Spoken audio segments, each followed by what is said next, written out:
Hey, everybody, and welcome to another episode of LinkedIn Learning Office Hours. I'm your host, Robbie Kelman-Baxter. Thanks so much for tuning in. Business development was just named to the LinkedIn News Team's 2023 Jobs on the Rise. And that's pretty exciting. That's an annual ranking of the fastest growing job titles over the past 5 years based on LinkedIn's exclusive data.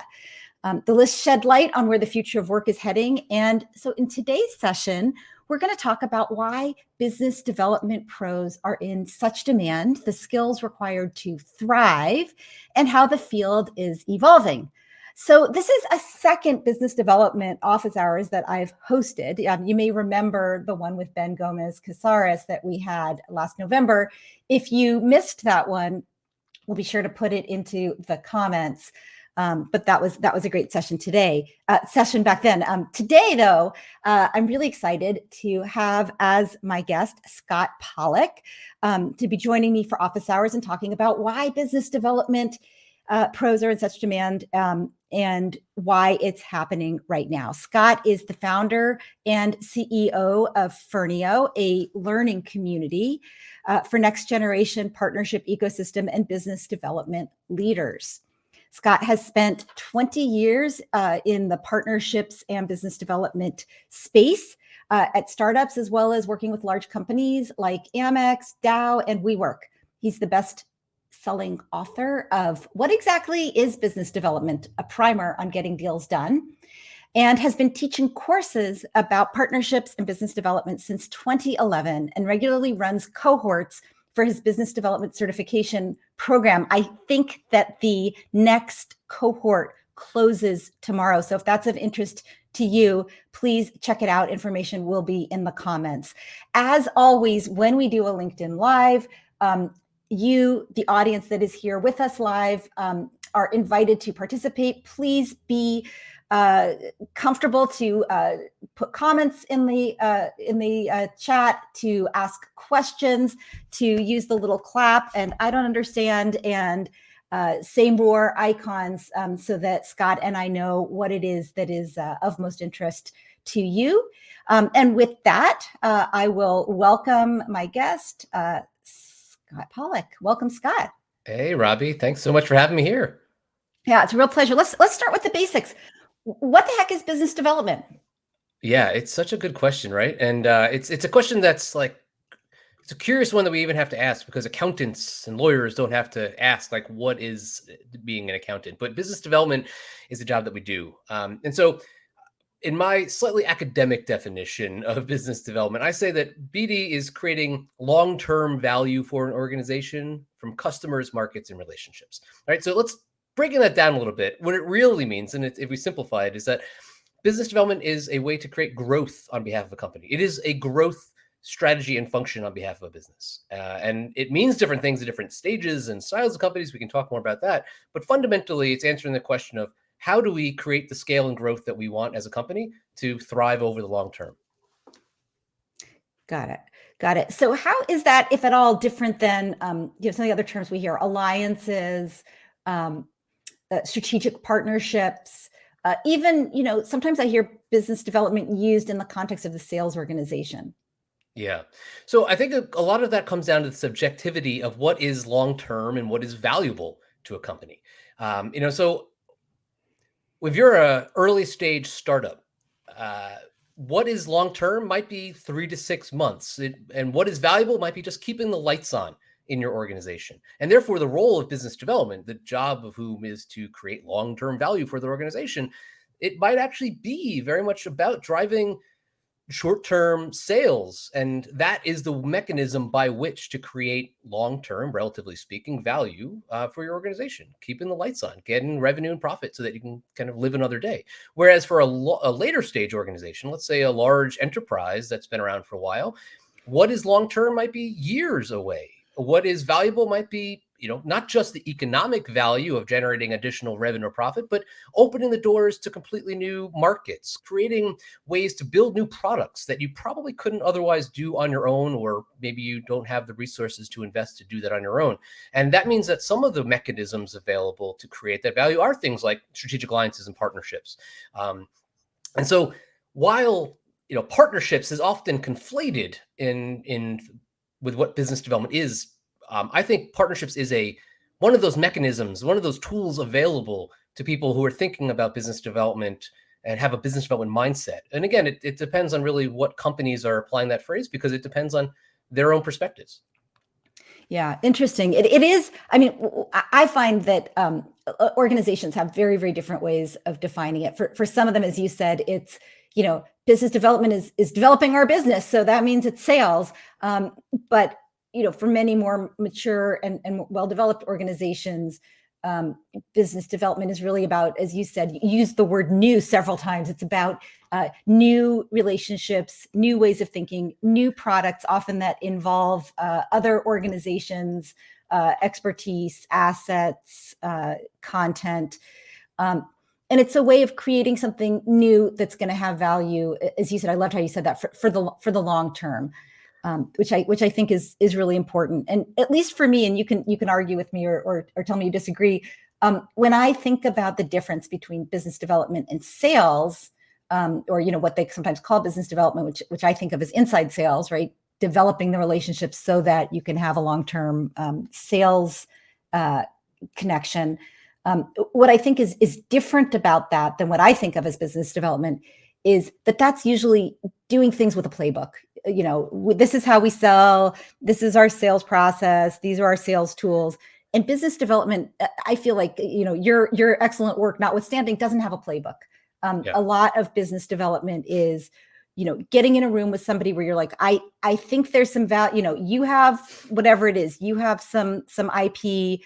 You have a patent, you have a channel access to a certain constituency, you have a gap in what you're able to offer.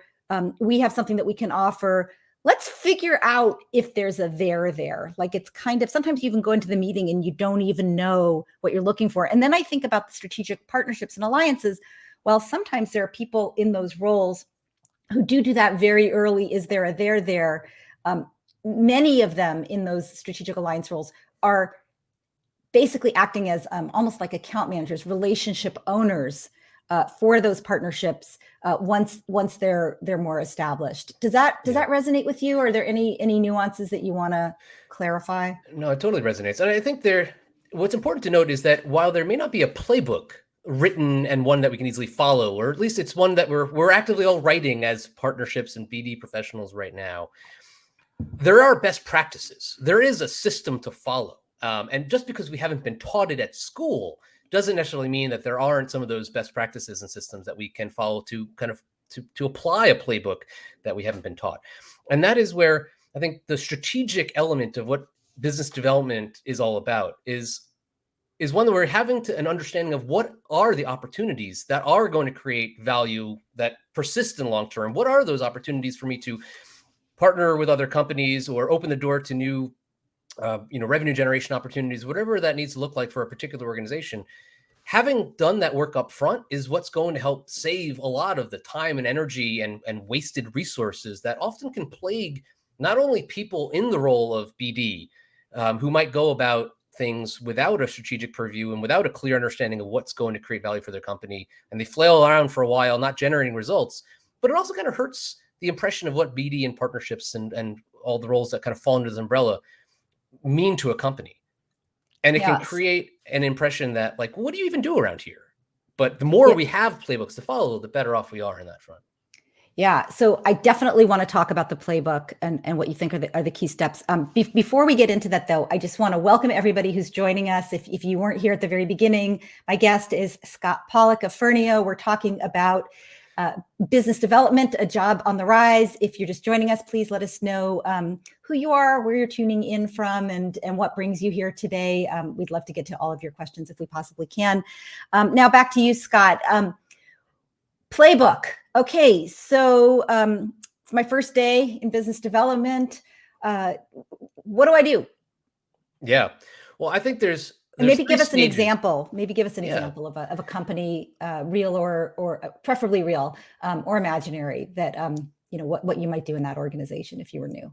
Yeah, for sure. Well, taking one step back first, I think there's like the playbook that I recommend folks follow is kind of breaking things up into 3 stages, right? First stage is really about understanding internally what is relevant, what is valuable to your organization, who in your organization cares about that value, because we're never doing these things alone. We're always working with our product or marketing or sales or other teams to open the door to opportunities, and having clarity on what our company and those individual stakeholders are striving to achieve. That's the first step, and that means working internally to understand how those stakeholders are thinking, what is relevant to our company, what are opportunities that are short-term versus long-term.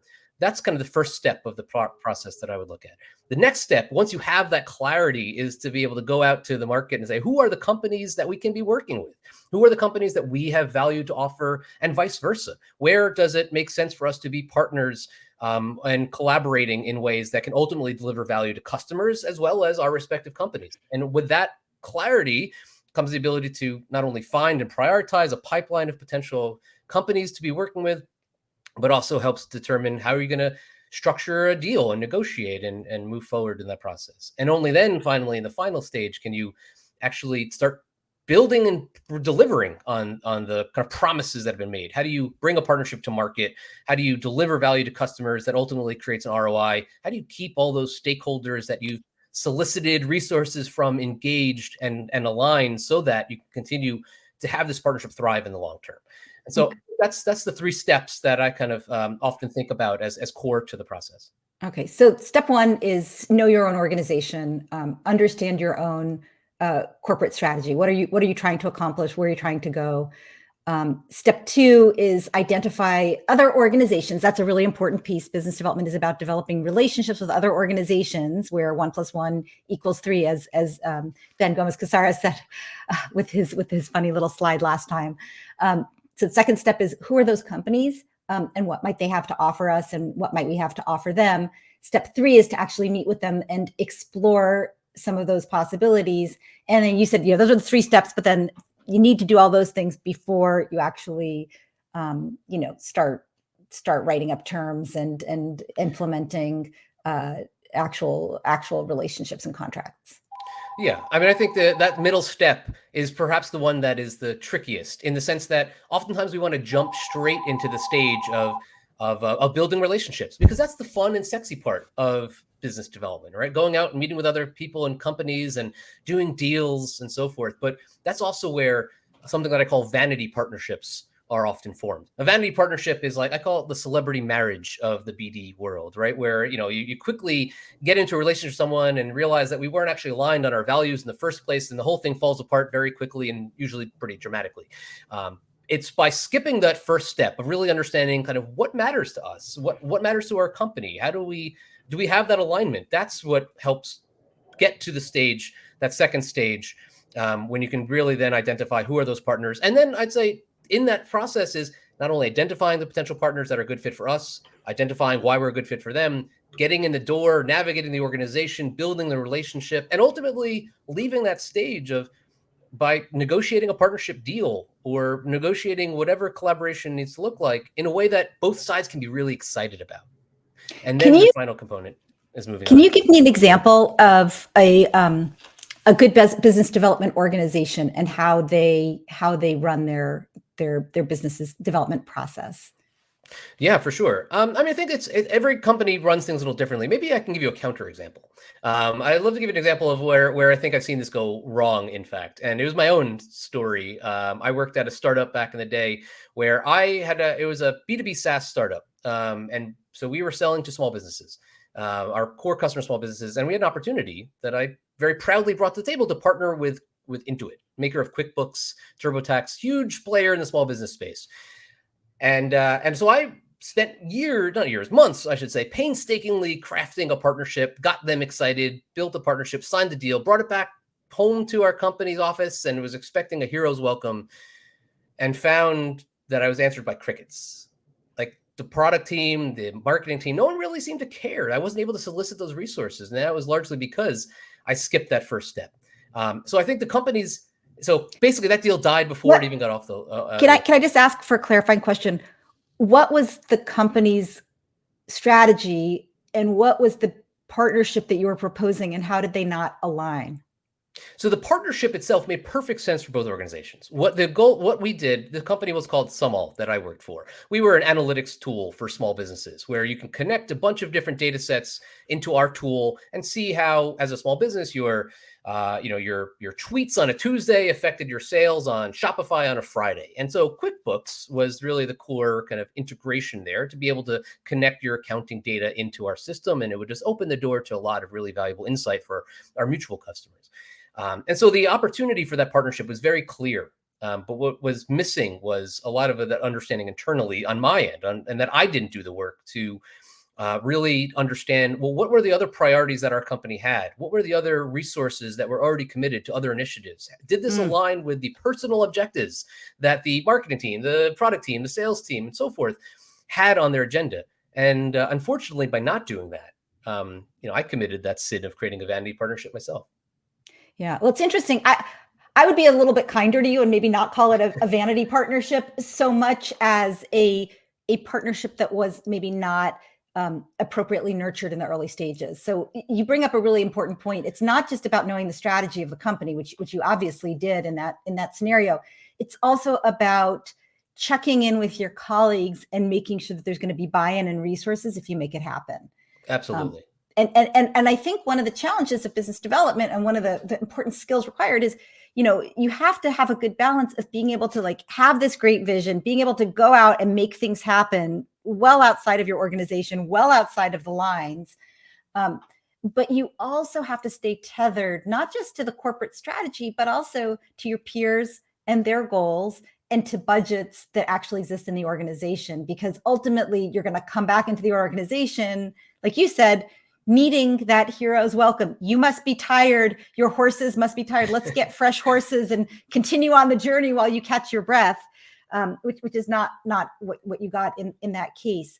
What about an organization? I know you've worked with some big and very well-regarded organizations and educated a lot of business development leaders.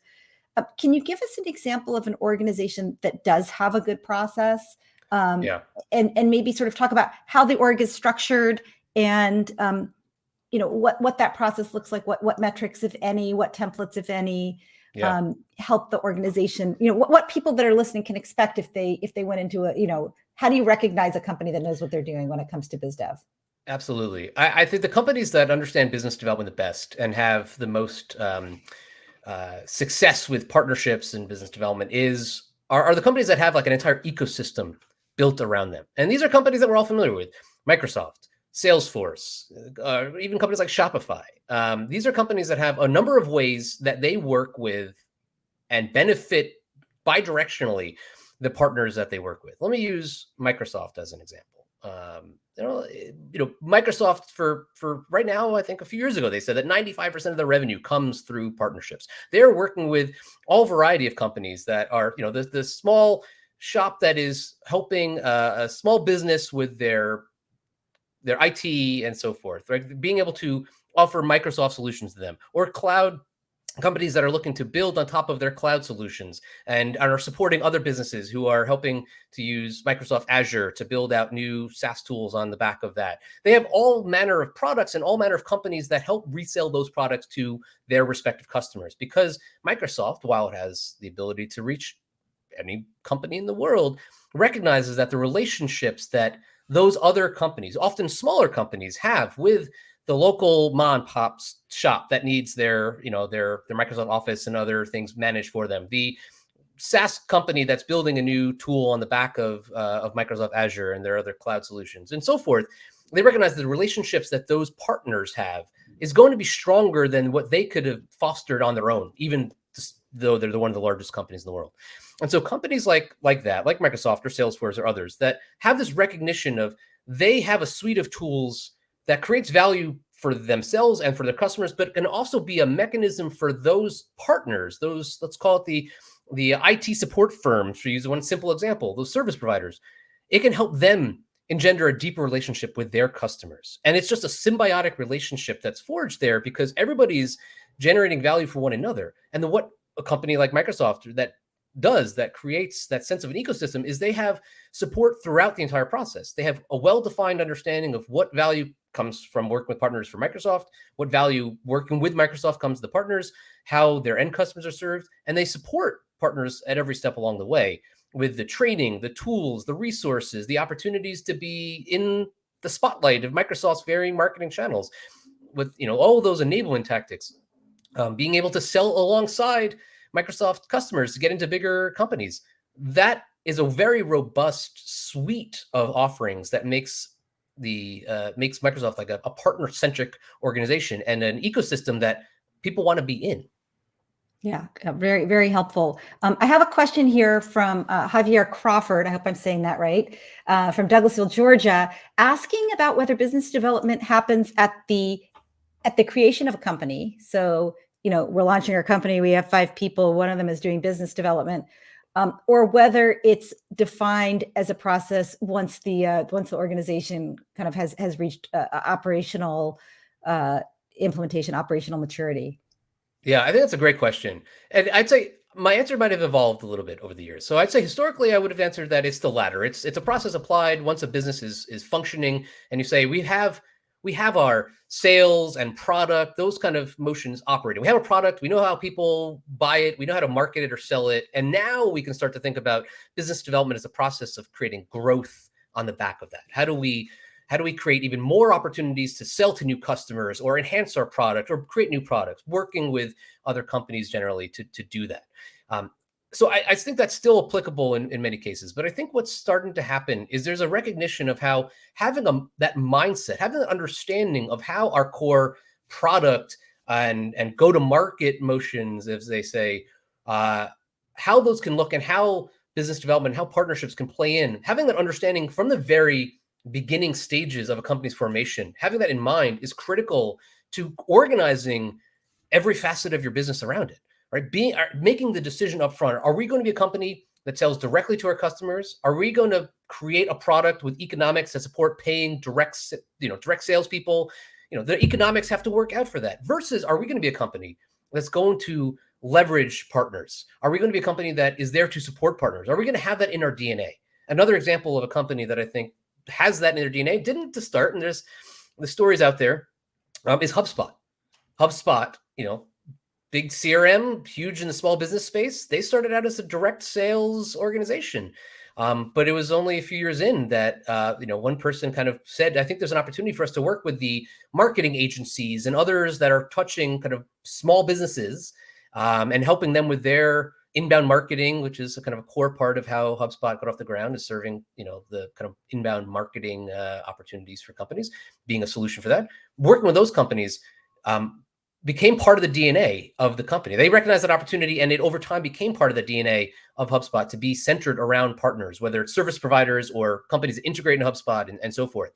And so I think now recognizing how powerful partnerships can be, how powerful it can be to be in an ecosystem or to create your own, it's something that you should really start to take into account in the very beginning stages of forming a business.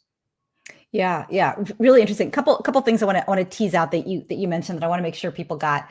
One of them is from the very beginning, how business development is going to be used comes into play, often at the founder or CEO level. I think that a lot of CEOs plays a role of business development early on, which is why it's sometimes hard to actually form a business development group because that's so entrenched in the role of the CEO from the early days. How do I see beyond selling making a product, selling that product to people that I know directly? That's kind of the simplest. And as it gets more complex, I'm selling through others. I'm blending my product into a product that somebody else is selling, where my product is one component of it. Is that sales? It's not really sales. It's a little more complicated. Early on, you start to figure out, am I going to be able to do things directly, or is it going to be more expeditious if I find a partner that has strengths, or where, the sum is greater than its parts. So I think that was a really important thing that you brought up. You also brought up some of the different kinds of business development relationships that there are. Some are channel partnerships, as you described with HubSpot, giving people access, getting access to customers by going through aggregators or value-added resellers or consultants who might use your product to support their work. something that Intuit's done also, by the way, with accountants, right? Absolutely. Selling to small businesses. Another thing, though, is actually having your product be integrated with the other company's product and then sold by their sales team, or where your product serves as a grounding force in an ecosystem, like you described with Microsoft, where not only are small businesses buying your products, but also small developers are developing on your platform for your ecosystem and selling into your marketplace. So there's lots and lots of different flavors of business development.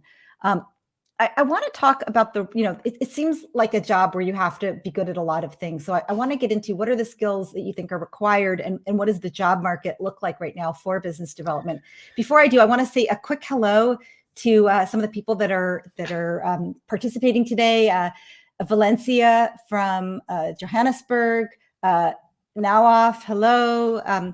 Alex from Ghana, Sharita from Colorado, Shania from Chicago. Thank you, everybody. Catherine from LA. Thanks, everybody, for saying hello. If you have questions, please feel free to put them in the chat. If you like something we're saying, feel free to use the emojis. If you don't like something we're saying, feel free to use the emojis. That's a good way for us to know how you're feeling. Now I'm gonna move on, and Scott, let's talk a little bit about what are the skills required to be successful in today's job market. If you're looking to switch into business development, or you haven't been looking for a job in a long time. Yeah, you said it before, something that I 100% agree with, which is that it seems like there's a lot of skills that are needed to be successful in business development and partnerships, and that's absolutely true. There's elements of sales, there's elements of general business strategy, there's elements of relationship management, which partially might be innate and partially might be a learned skill. There's elements of financial modeling. There's all sorts of skills that individually are things that maybe you studied some of these things in school, you had an opportunity to learn, but you certainly never learned how to put them all together with a playbook that you can apply to kind of building relationships in the way that we're talking about, building partnerships in the way that we're talking about here. But I do think that there's a lot of skills that when we think about those, a lot of different places where those skills come from. And I think one of the things that is important is that most people fall into the role of business development and partnerships, and they often fall into it from somewhat adjacent fields: sales, consulting, lawyers. I know many people who've come from, even one person that I know is a private eye, a detective, who came into business development. The point that I'm making is that partnerships and business development requires an amalgamation of a lot of different skills, but you can actually accrue those skills in a variety of different areas. And then as you learn to apply them to the particular case of driving growth for a company, you kind of learn that playbook. And so I think all those skills are necessary, but there's so many different places that you can acquire those skills. Really what comes, whether it's through on-the-job training or courses like the ones that you or I are each kind of creating, that's where you learn how to apply those unique skills to get the job done in partnerships and BD. Yeah. So quick note, the courses that Scott's referencing, I have a course on LinkedIn Learning, Business Development Foundations, which we're making free for you. And I think my assistant Nat is putting, if she hasn't already, putting the link into the chat. And Scott is running his certification program. Applications are due tomorrow. So it may be a little scramble for you if you want to do that, but it may be well worth your while. So look into that if you want to learn more. In terms of skills, which is what we're talking about, what are the skills needed for business development right now?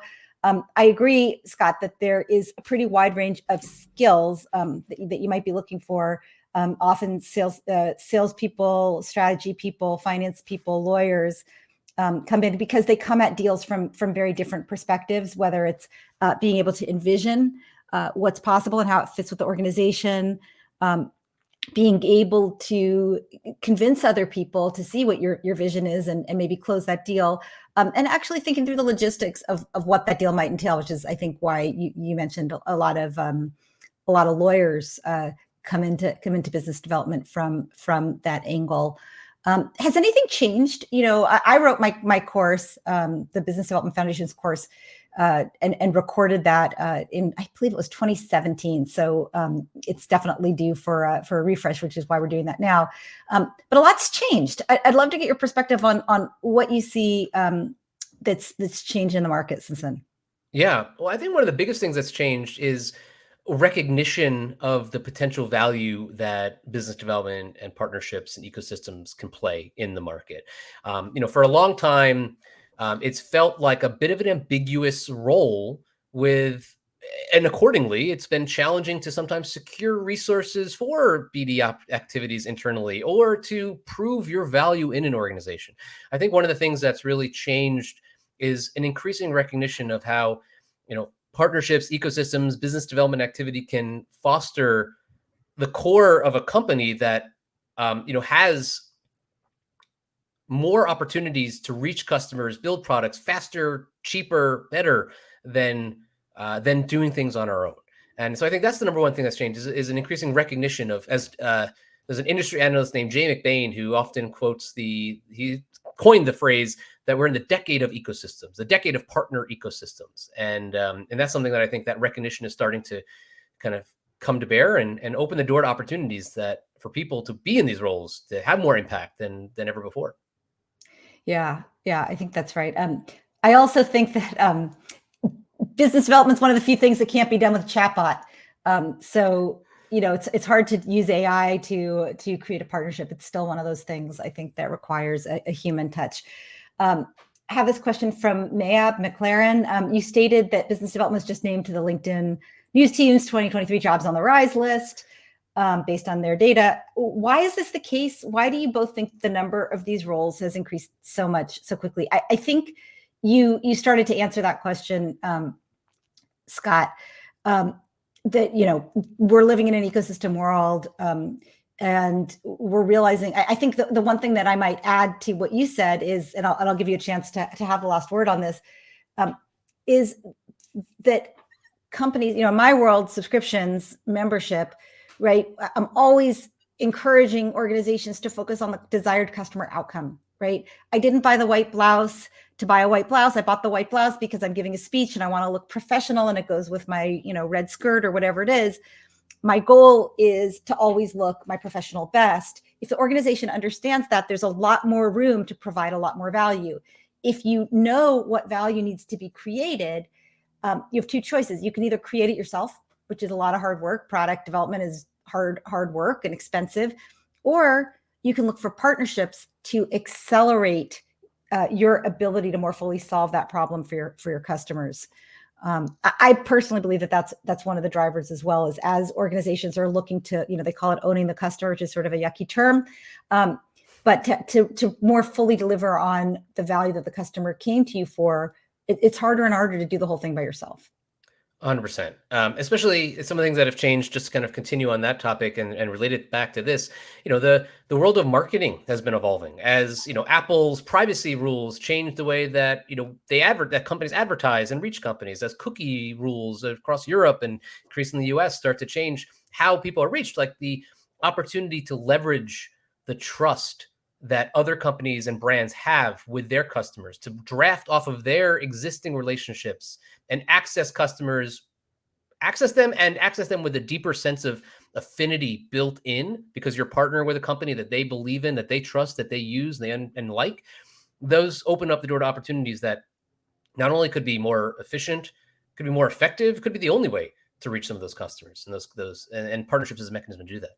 But I think something else is that, that's helping the job kind of be on the rise is, despite everything we've talked about, despite the fact that there's more recognition of the value of partnerships and the value of business development, there's still a lot of ambiguity just from terminology standpoint. And this goes back to what I was talking about earlier, where different stages of companies will think about business development differently. Early stage companies might treat it more as a sales motion. Later stage companies might treat it more about partnerships and ecosystems and so forth. And I think it's important to note that the role of business development might mean two completely different things at two different companies, but it's the same phrase. And so when looking at opportunities to break into the space and to be in the role, and when thinking about it in the aggregate, there's so many jobs available increasingly in this space, which is exciting, but they may be different depending on where you go to work. Yeah, really, really interesting. I just realized we're past the half-hour mark. Usually, I try to end after a half an hour, but it's just because there's so much to talk about, and this is such a fast-growing and fast-changing space with so much nuance. And you're such a wealth of knowledge. I want to just remind people, um, that you can get access to my Business Development Foundations course for free using the link below. And you can also check out Scott's 8-week certification program on Firneo.com/certification. We want to help you. We're both big proponents of professionalizing the kind of wild and woolly world of business development and making sure that people have the right skills and the right training to both get into a fast-growing profession and then to really thrive once you're there. I'm going to leave it to you, Scott, to have the last word. Anything you'd like to share? Any reminders or admonitions for people who are interested in business development? No, I would say that, we talked in the very beginning about the idea of the playbook, something that hasn't necessarily been written to the same degree as the playbooks for accountants and lawyers and more traditional roles. I think the opportunity is for everybody who's in this role, who's entering into this role, to help contribute to the playbook. And there are well-established, best practices, as I mentioned earlier, and courses like the ones we've mentioned, and communities that are spinning up and being created with other folks who understand what you do. I think the real exciting opportunity for everybody who's entering into or even now leading in this space is to be one of the people who's helping to write the playbook and teach the next generation of partnerships, business development ecosystem folks. Yeah, I love that. Be part of the generation to write. Create your own content, put it up on LinkedIn. Super easy. Share what you're learning. Open it to the community for input and feedback and adding. It's a great way to learn. And I'll put in my own plea here. As I mentioned, I'm working on the next version of the Business Development Foundations course, and I'm looking for some great current case studies. So if your organization does something really well and you want to brag about it, please DM me. With that, I'm gonna say thanks everybody for joining us. We're gonna be back next week with another LinkedIn office hours session. Thursday the 2nd of March with Rick Adams, and we'll be talking about customer success if you're interested. Thanks everybody for joining us, and we'll look forward to seeing you next time. Thanks everybody. Thanks, Robbie.